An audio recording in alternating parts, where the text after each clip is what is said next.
Good morning on this Sunday as we welcome the light as our days are continuing to grow longer. I'm so glad that you're with us today, and I'm Martha Sincula, your service leader. Welcome to the Umpqua Unitarian Universalist congregation. I really miss seeing all of you, and I know as we continue to meet through recorded services, we all are missing the beloved community of in-person. It's so very important we all make an effort to stay connected with one another during the separation. My goodness, it's almost a year. Wow. Please call and check in with other members of the congregation. Let people know that you're thinking about them. Our speaker today is our director of music, who will be available for an after-sermon Zoom discussion. We do that every Sunday. Check-in begins at 11:15 with conversation beginning at 11:30. Now, if you want to participate in our after-Zoom discussions and you haven't yet used Zoom, just go to the Zoom app and download the application. You Google it and follow the easy prompts. Once you've done that and signed up for this free Zoom account, click on the link in your email that Michael Wheeler sends out each week. Now, if you miss the after-service discussion, they are recorded. So like our services, you can view them anytime on YouTube. Services are generally uploaded on Saturday nights. And since you're using YouTube to view this service, you could check and click on the red subscribe bar or link, and it will make it much easier for you to find us each week, actually anytime. In addition to services and discussions, we also have meditations and we have interviews. There's really a lot to check out, and I've sometimes spent some Sunday afternoons just looking at them all, many of them. It's very nice to have them. We really appreciate it. Now, if you're having trouble hearing our services on YouTube, click on the CC, which means closed captioning, found at the bottom of the screen next to the settings. And captions will appear so you can read along as you watch. We thank Michael Wheeler and Lucy Swangham for their work on producing these wonderful programs every week.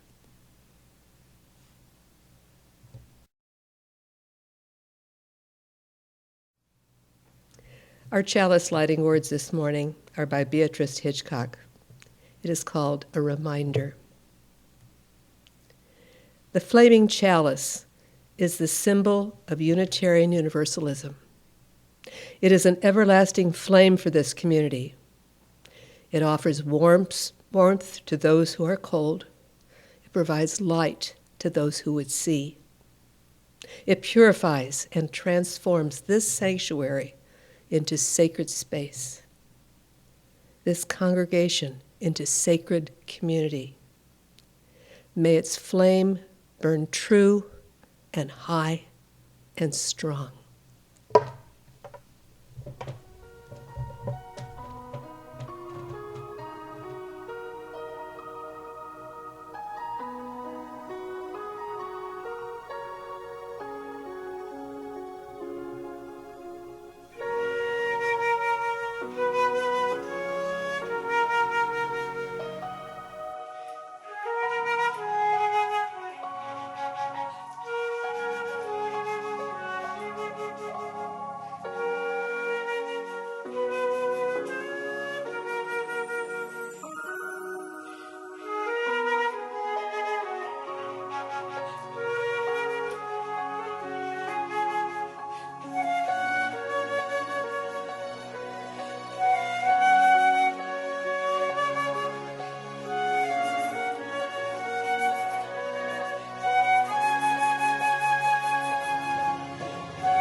Our opening words are by Elizabeth Murphy.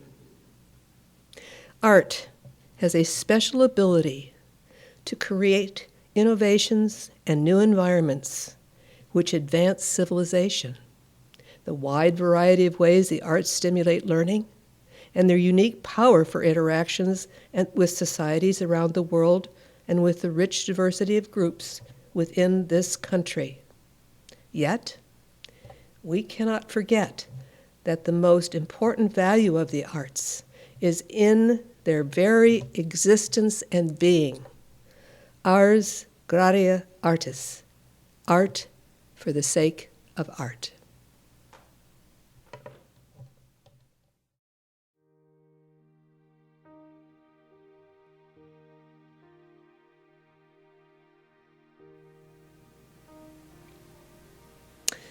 Now is the time in our service for reflection. Find a comfortable position. Feel the tensions in your body.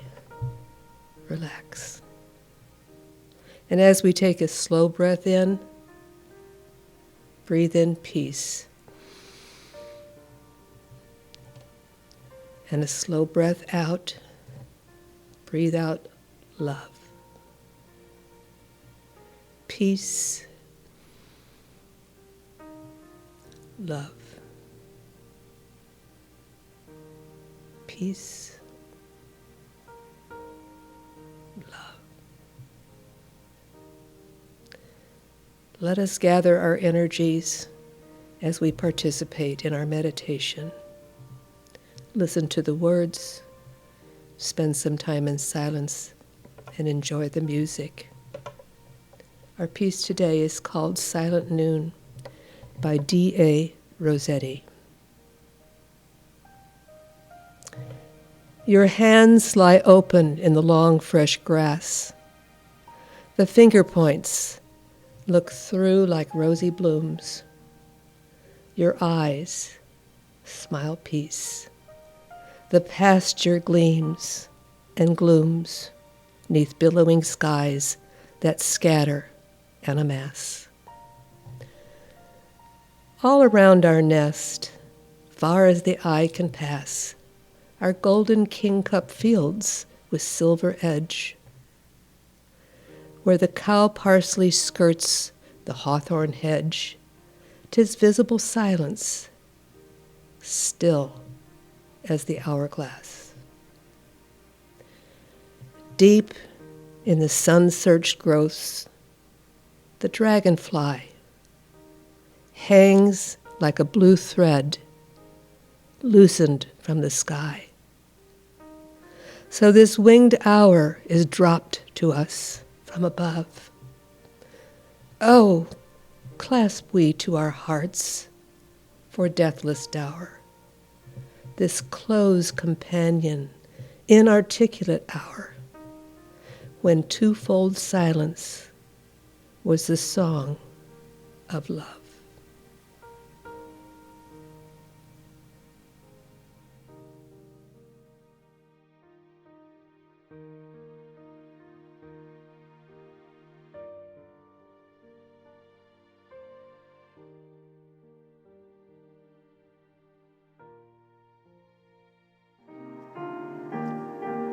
Your hands lie open in the long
the sky.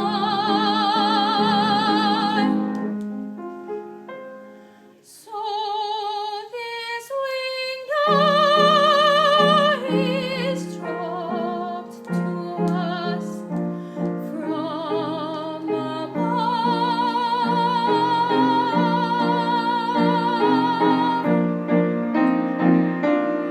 Oh, clasp we to our hearts for deathless love, this close companion inarticulate tongue, when twofold silence was the song of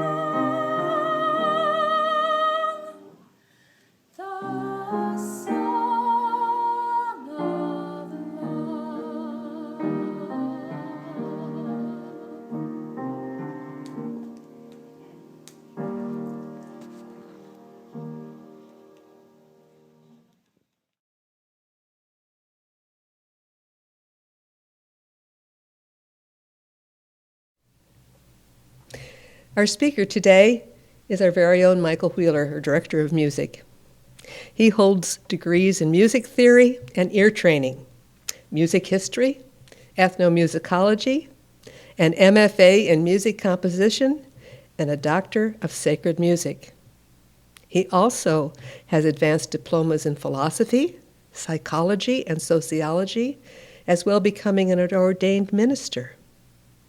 An accomplished musician of piano and Eastern stringed instruments, and an in-depth thinker, Michael shares his vast knowledge of music, history, and philosophy in his frequent thought-provoking sermons here at UUUC.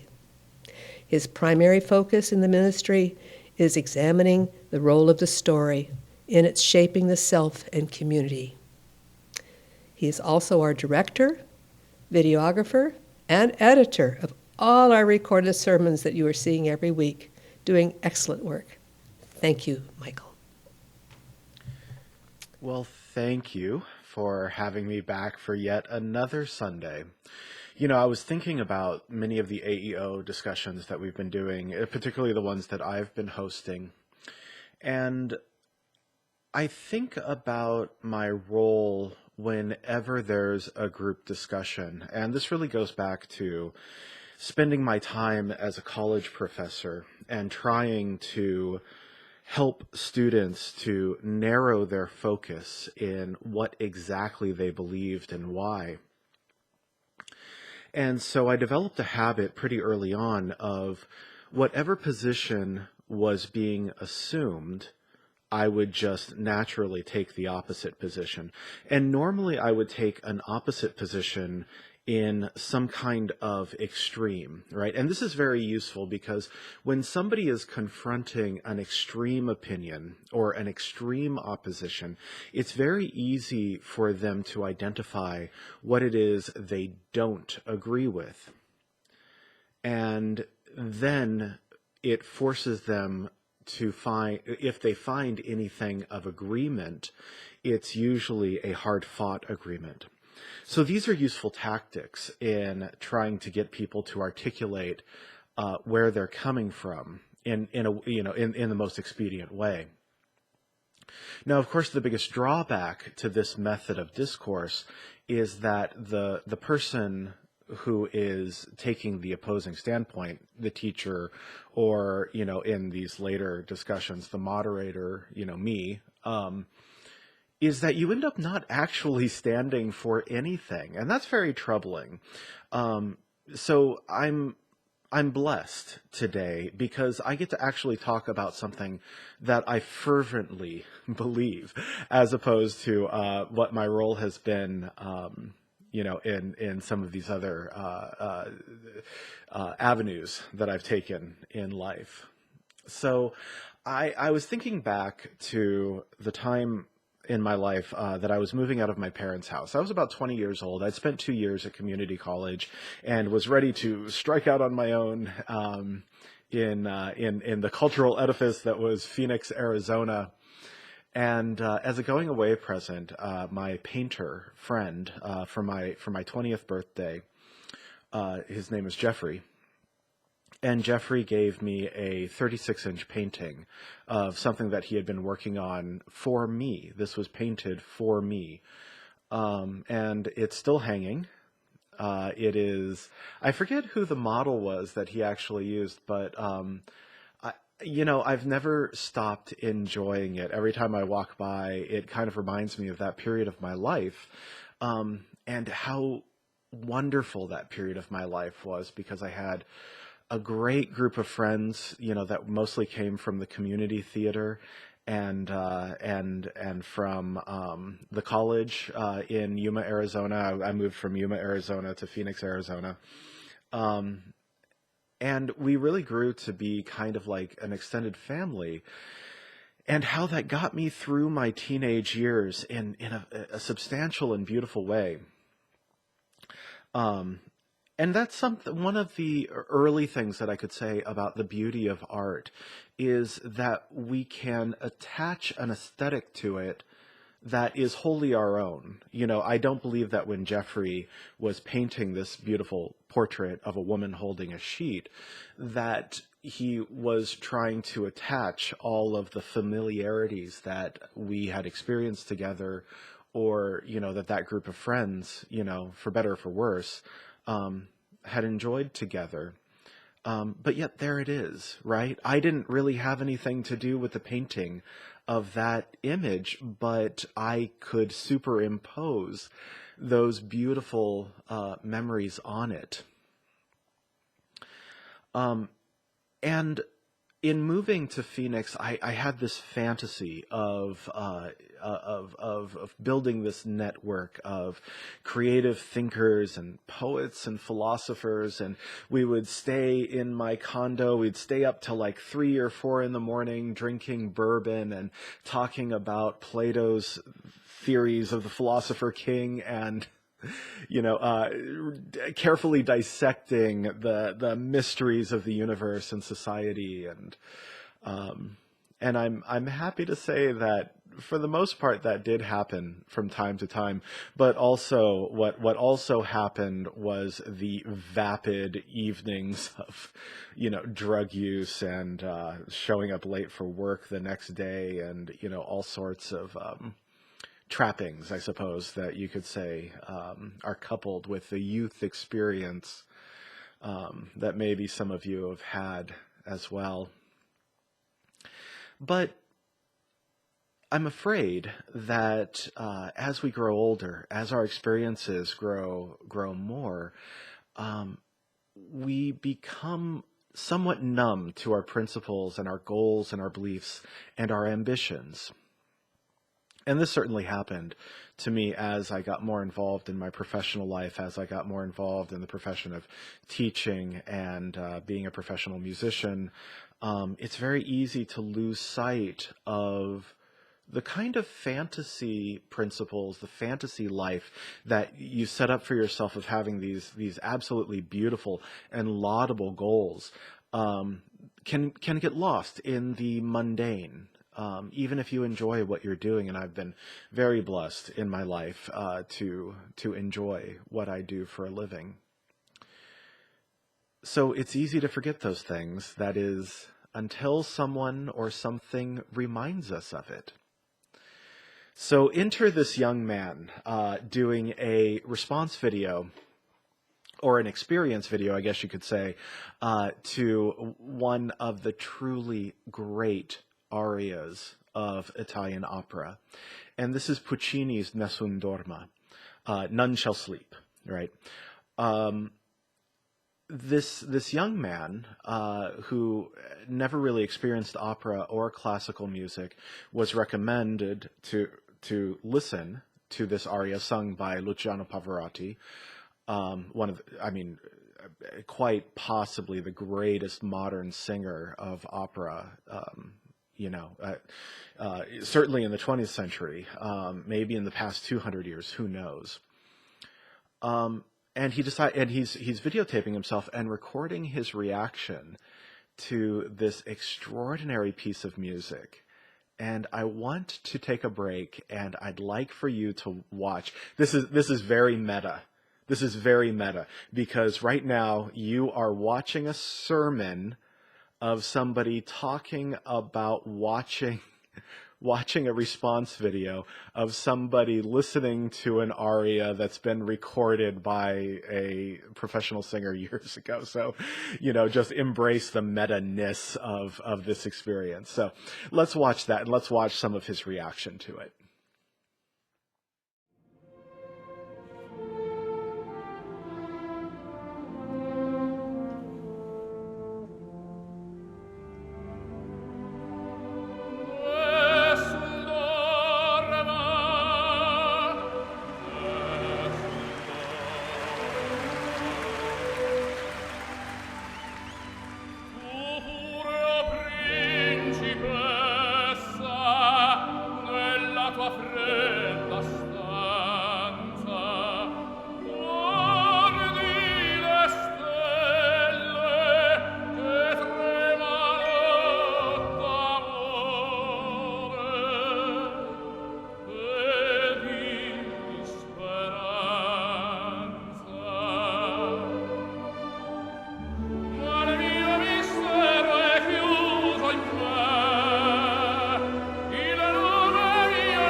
So I hope that that, like me, your heart was warmed by this video, and maybe, I don't know, if you're like me, you had a vicarious experience with this young man. That there's chills, on my skin because he's so moved by this music. He actually has to stop the song because the emotional reaction of the experience of hearing this absolutely stunning performance of a brilliant piece of music is just so overwhelming.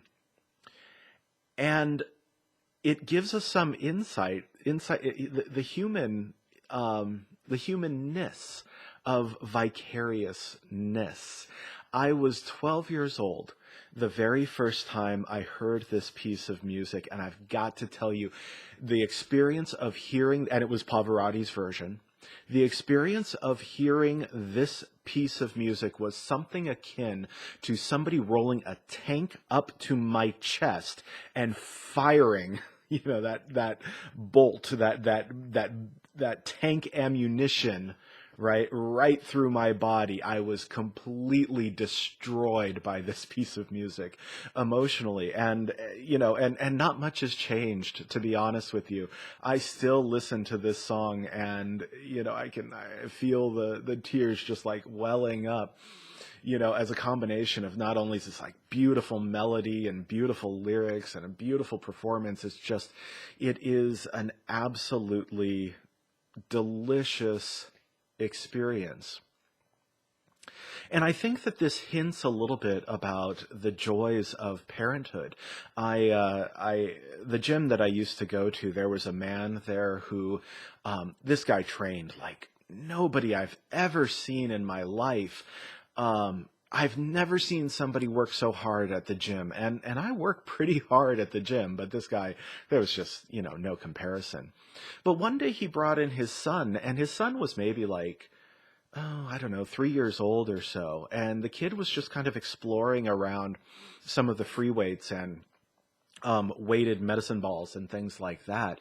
And this man, instead of going through his normal workout routine, was just so content and happy to watch his son just kind of like explore the world. And you could tell that this man was experiencing it again kind of for the first time himself, that he was able to look through the eyes of his child discovering the world, and what a beautiful experience that was. What an enjoyable experience that was. Now, I don't want to compare the experience of this young man who listened to Nessun Dorma, like he's a child or something. I'm not saying that, but what I am saying is that there is an empathy to the human condition that allows us such a degree of pleasure to be able to just simply having something in common.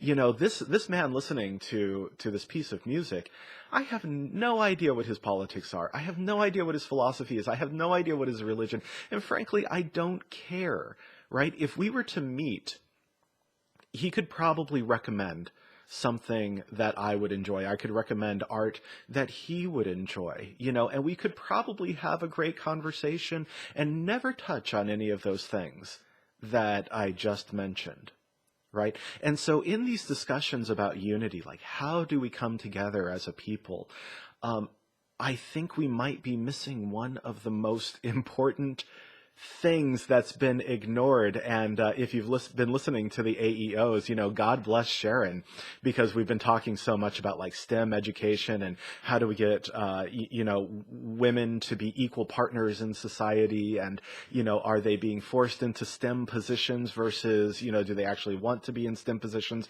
Watch the videos if you feel like it.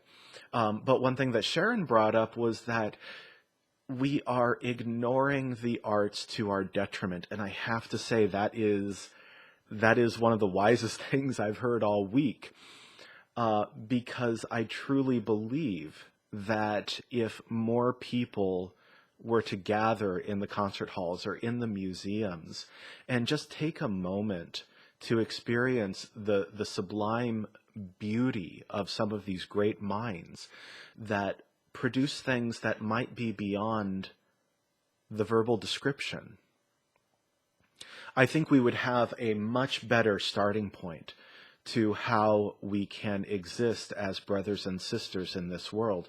I was having a conversation with a choir director over at the Methodist Church, and she was troubled because not only with the whole COVID thing, but just in general, there seems to be a lack of interest in choral music or even in music in general in the church community.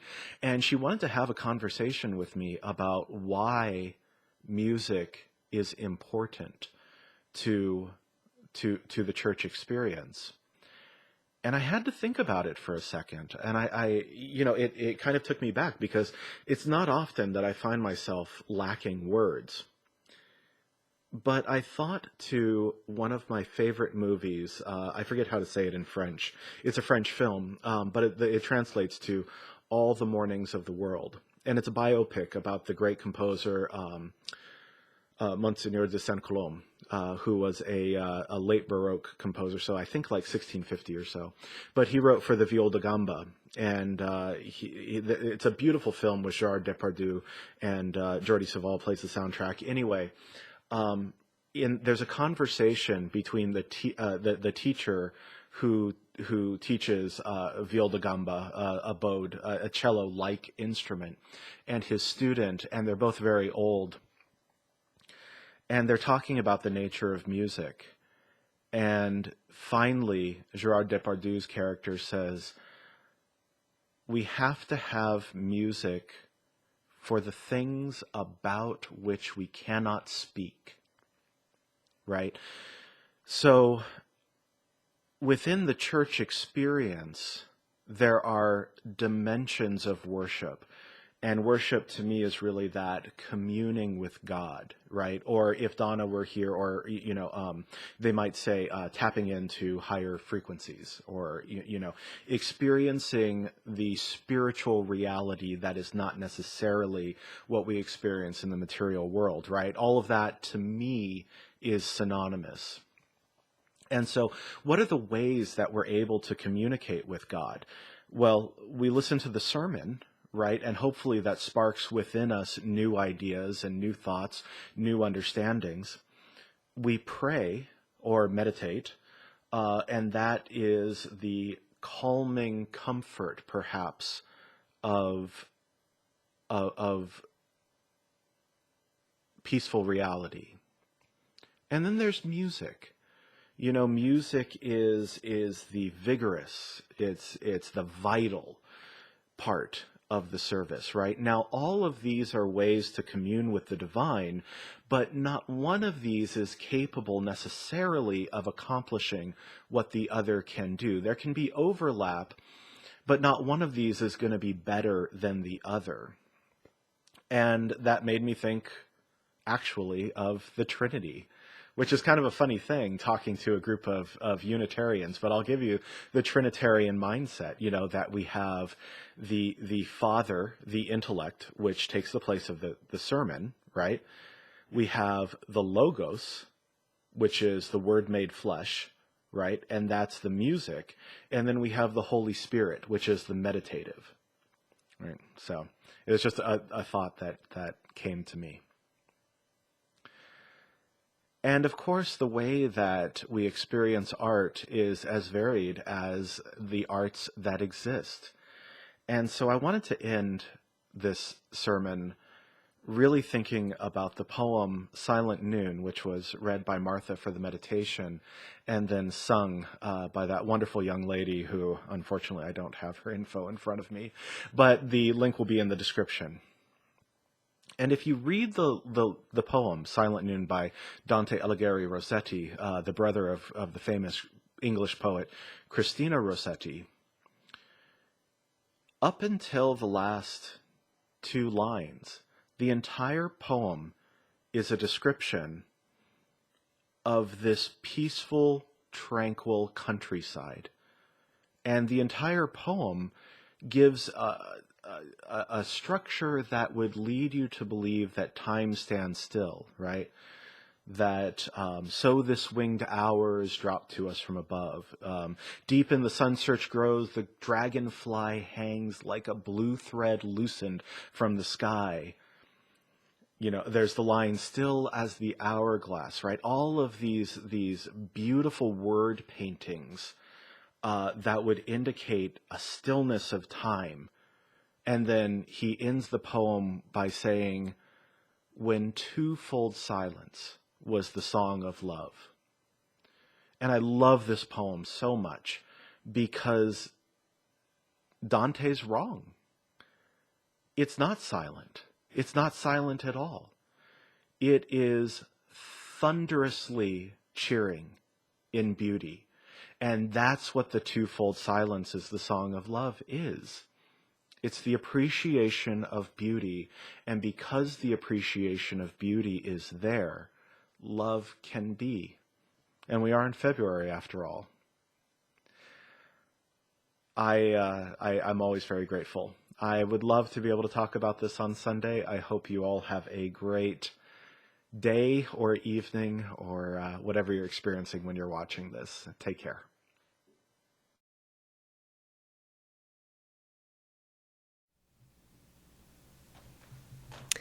Our closing words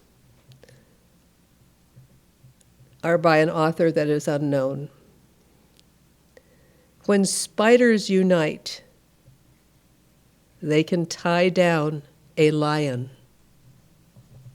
Go now in peace, and blessed be.